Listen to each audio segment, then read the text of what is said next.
നമ്മുടെ പിതാവായ ദൈവത്തിങ്കിൽ നിന്നും കർത്താവായ യേശു ക്രിസ്തുവിൽ നിന്നും നിങ്ങൾക്ക് കൃപയും സമാധാനവും ഉണ്ടാകട്ടെ. ഇന്നത്തെ അല്പസമയ ചിന്തയ്ക്കായി സങ്കീർത്തനങ്ങൾ 34 അധ്യായം 5 വാക്യം ധ്യാനിക്കാം.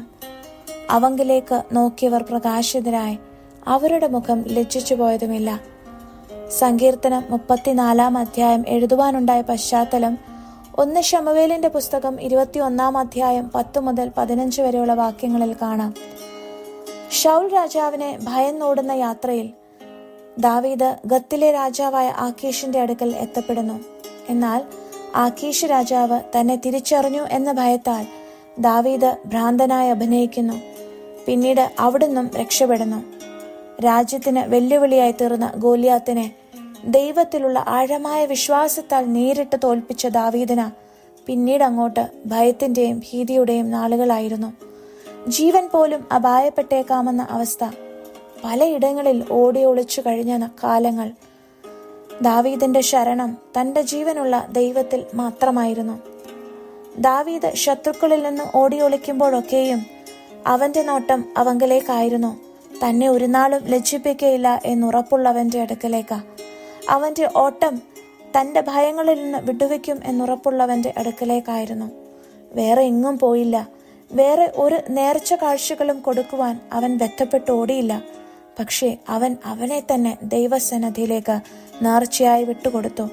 കാരണം അവൻ അറിയാമായിരുന്നു അവൻ വിളിച്ചപേക്ഷിക്കുന്നവന്റെ കണ്ണുകൾ അവന്റെ മേലാണെന്ന്. അവൻ വിളിച്ചപേക്ഷിക്കുന്നവന്റെ കാതുകൾ അവന്റെ നിലവിളിക്ക് തുറന്നിരിക്കുന്നുവെന്നും.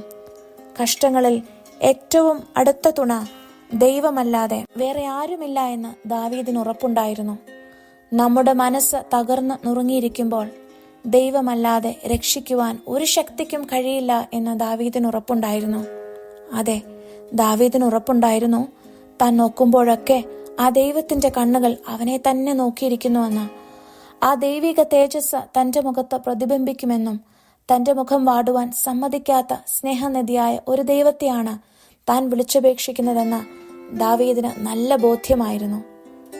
അപ്പോസ്തല പ്രവർത്തികൾ 13 അധ്യായം 22 വാക്യത്തിൽ പറയുന്നു, ദാവീദ് ദൈവത്തിന്റെ ഹൃദയത്തിനിണങ്ങിയ ഒരു മനുഷ്യനായിരുന്നുവെന്ന് ദൈവം തന്നെ സാക്ഷ്യപ്പെടുത്തിയെന്ന്. ദൈവത്തിന്റെ ഹൃദയത്തുടിപ്പുകൾ കേൾക്കുവാൻ കഴിഞ്ഞ ആ ആട്ടിടയ ബാലൻ ഇസ്രായേലിന്റെ രാജാവാകുന്നു. പിന്നീട് രാജാക്കന്മാരുടെ രാജാവും നേതാക്കന്മാരുടെ നേതാവും ആ ആട്ടിടയ ബാലന്റെ വംശപാരമ്പര്യത്തിൽ ജനിക്കുന്നു. സ്വന്തം ജീവനെ ഭയന്ന് ദാവീദ് ഓടുമ്പോഴും വിഭ്രാന്തി അഭിനയിക്കുമ്പോഴും തന്റെ ചങ്കിൽ ഒരു ഉറപ്പുണ്ടായിരുന്നു, തന്നെ ലജ്ജിപ്പിക്കാൻ ആ ദൈവത്തിന് കഴിയുകയില്ല എന്ന്. തന്നെ അന്വേഷിക്കുന്നവർക്ക് അവൻ ഒരു നന്മയ്ക്കും മുടക്കം വരുത്തുകയില്ല എന്ന്. ഈ വചനങ്ങൾ നമ്മെ ഈ നാളുകളിൽ ബലപ്പെടുത്തട്ടെ, ശക്തിപ്പെടുത്തട്ടെ. നമ്മെ വിളിച്ചവൻ വിശ്വസ്തൻ. അവൻ നമ്മളെ ലജ്ജിപ്പിക്കുവാൻ വിട്ടുകൊടുക്കുകയില്ല, ഉറപ്പാ.